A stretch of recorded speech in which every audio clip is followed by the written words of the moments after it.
शुभ प्रभात छात्रों, आपका आज का दिन बहुत सुंदर हो। मुझे उम्मीद है कि आज आप जो कुछ भी नया सीखेंगे वो आपके जीवन में उपयोगी हो।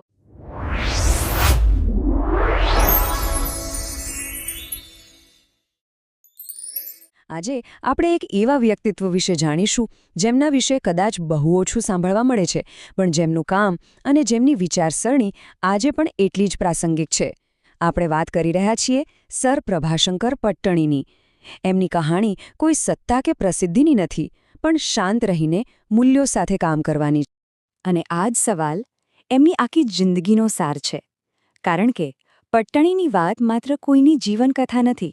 એ તો એક ઉદાહરણ છે કે કેવી રીતે શાંત અને નિસ્વાર્થ રહીને પણ નેતૃત્વ કરી શકાય અને ઇતિહાસનો માર્ગ પણ બદલી શકાય છે. તો ચાલો એમની સફરથી જ શરૂઆત કરીએ. આ વાર્તા એક સામાન્ય શિક્ષકથી શરૂ થઈને ભાવનગર જેવા મોટા રાજ્યના દીવાન બનવા સુધીની છે. આ અકલ્પનીય સફર પાછળ કયા સિદ્ધાંતો હતા એ જ તો જાણવા જેવું છે. જરા સમયરેખા પર નજર કરીએ. મોરબીના એક ગરીબ પરિવારમાં જન્મ, કારકિર્દીની શરૂઆત એક સામાન્ય શિક્ષક તરીકે, અને ત્યાંથી સીધા ભાવનગરના દીવાન અને પછી તો લંડનમાં ઇન્ડિયા કાઉન્સિલ સુધી. આ કોઈ ચમત્કાર નહોતો. આ એમની કાબેલિયત અને એમના પર મુકાયેલા વિશ્વાસનું પરિણામ હતું. પણ આ રસ્તો કંઈ સહેલો નહોતો. જ્યારે કોઈ વ્યક્તિ આટલી ઝડપથી આગળ વધે ત્યારે ઈર્ષ્યા કરનારા પણ હોય જ. એમના વધતા પ્રભાવને કારણે એમની હત્યાના પ્રયાસો પણ થયા. પણ આવા જોખમો સામે એમણે જે રીતે પ્રતિક્રિયા આપી એનાથી જ એમના અસલી ચરિત્રની ઓળખ થાય છે. અને અહીંયા જે બને છે ને તે ખરેખર અસાધારણ છે. પોતાના પર હુમલો કરનારને સજા આપવાને બદલે એમણે એને માફ કરી દીધો. અને પછી પ્રભુને પ્રાર્થના કરી કે હે ભગવાન, મેં મારા દુશ્મન પર જેવી નજર રાખી છે એવી નજર જો તમે મારા પર રાખશો ને તો પણ હું તમારો આભારી રહીશ. આખે ક્ષમા નથી, આ તો એક ઊંડું નૈતિક બળ છે. હવે આવે છે એમના ચરિત્રનો એકદમ મજબૂત પહેલું.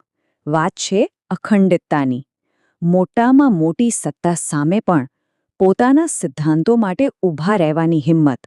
અને આ કિસ્સો બતાવે છે કે એમને પોતાના શાસકનો સામનો કરતા પણ ખચકાટ નહોતો.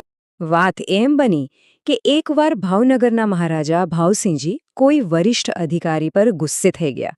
અને ગુસ્સામાં એમને 24 કલાકમાં રાજ્ય છોડી દેવાનો હુકમ કરી દીધો. પછી પટણીને બોલાવીને કહ્યું કે આ ઓર્ડર પર સહી કરો. હવે પટણી માટે ધર્મસંકટ હતું.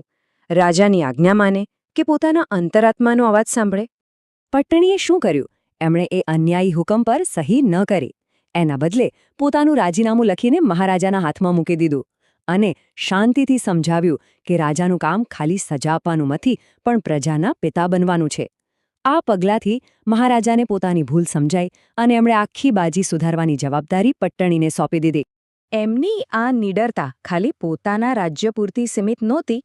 હવે આપણે જોઈશું કે કેવી રીતે પટ્ટણીએ બ્રિટિશ સામ્રાજ્ય જેવી મહાસત્તા સામે પોતાના રાજ્યના હક માટે લડત આપી.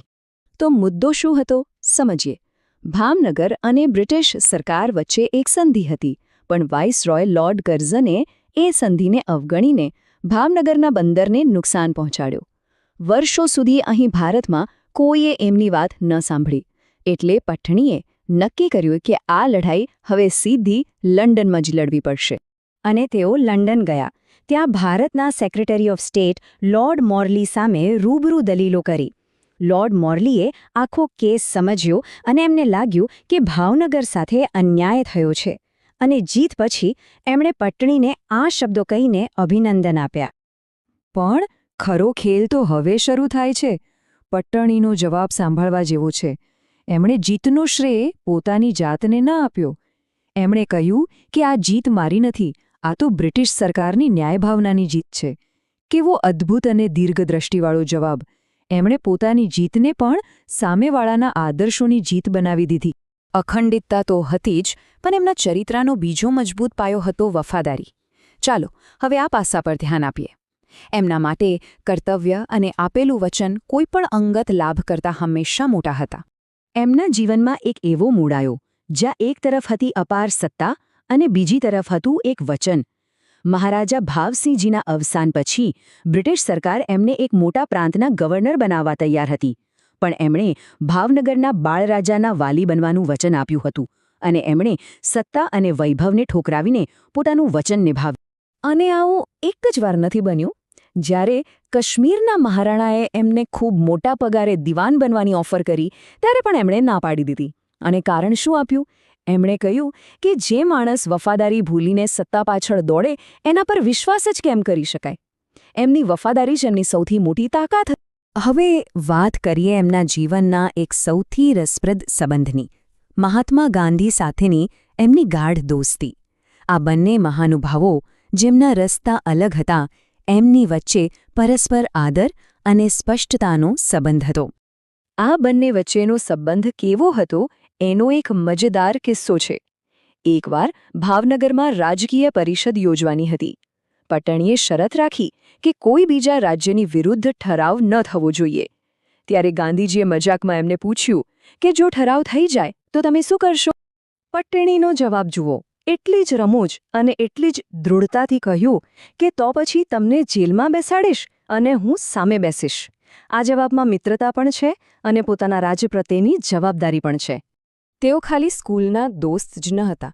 પટણી ગાંધીજીના એક એવા સલાહકાર હતા જે સાચું કહેતા ડરતા નહોતા. જ્યારે ગાંધીજીએ અસહકાર આંદોલન પાછું ખેંચવાને હિમાલય જેવડી ભૂલ કહી ત્યારે પટણીએ જ એમને સમજાવ્યું કે એ જરૂરી હતું. અને ગાંધીજીને ગોળમેજી પરિષદમાં જવા માટે પણ એમણે જ મનાવ્યા હતા. અને હવે એક એવી વાત જે પટણીની દૂરંદેશીનો સૌથી મોટો પુરાવો છે. આ એક એવી વાર્તા છે જે બતાવે છે કે એમની નજર ભારતના ભવિષ્ય પર કેટલી સ્પષ્ટ હતી. આખી વાત સાંભળવા જેવી છે. ગોળમેજી પરિષદ વખતે જ પટણી સમજી ગયા હતા કે આઝાદી મળવાની જ છે. એમણે ગાંધીજીને માંડ એક પોર્ટ્રેટ બનાવવા માટે રાજી કર્યા. પોતાના ખર્ચે બનાવડાવ્યું અને એને એક બંધ પેટીમાં ભારત લઈ આવ્યા. અને પોતાના દીકરાને કહ્યું કે આ પેટી ત્યારે જ ખોલવી જ્યારે ભારત આઝાદ થાય અને આ ચિત્ર સ્વતંત્ર ભારતની સંસદને ભેટ આપવું. વિચાર તો કરો કેટલી લાંબી દ્રષ્ટિ. અને અંતે ખુદ પટ્ટણીના શબ્દો જ એમની નમ્રતાનો સૌથી મોટો પરિચય આપે છે. એમણે ક્યારેય પોતાની સફળતાનો શ્રેય પોતાની જાતને ન આપ્યો. હંમેશા એમ જ કહ્યું કે મને તક મળી એટલે હું કંઈક કરી શક્યો. મારા જેવા તો ઘણા છે, બસ એમને તક નથી મળી. તો આખી વાતનો સાર શું? સર પ્રભાશંકર પટ્ટણીનું જીવન આપણને એક સવાલ પૂછે છે. આજની આ દુનિયામાં જ્યાં દરેક જણ પોતાની જાતને સાબિત કરવા માટે ઘોંઘાટ કરી રહ્યું છે, ત્યાં શાંત રહીને ચૂપચાપ સેવા કરવાની શક્તિ શું છે? આ એક એવો પ્રશ્ન છે જેના પર આપણે સૌએ વિચારવું જોઈએ. ખરું ને? आपको ये क्लास कैसा लगा नीचे कमेंट जरूर कीजिएगा. अगर ये वीडियो अच्छा लगा हो तो 2 मित्रों को जरूर शेयर करिएगा.